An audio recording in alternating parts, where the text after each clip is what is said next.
mana bu o'simlik haqida endi o'zbekchasini gapiramiz, talablariga binoan. Mana buni qarang. Bu azg'ish o'zbekchasiga, ruschasiga povelika. Ko'ryapsizlar-a kommentariyani? Buni qarang. Sigaret qilib cheksa, ko'krak saratoniga yaxshi bo'lar ekan. To'g'risini aytsam, o'zim ham bilmasdim. Lekin buni davosi juda ham bekordan bo'yingizga o'smaydi. Yuz qiyshayishida, paralech, yana bir to'da kasalliklarga.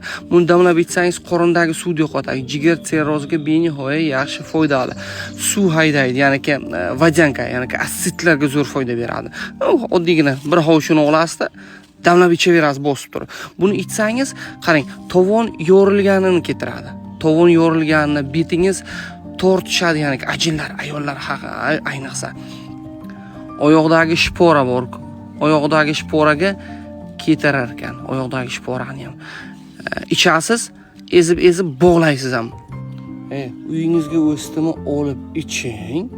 Tushundingizmi? Nimaga kasal, protivvоспалительный yo'tal-po'talarga hammasi ketaverar ekan.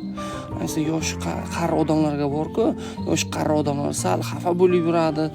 Qora safroni haydaydi. Sochni o'stirishga benihoya yaxshi narsa ekan, tushundingizmi? Sochni kasal bo'ldingizmi? Damlab iching, xo'p deng.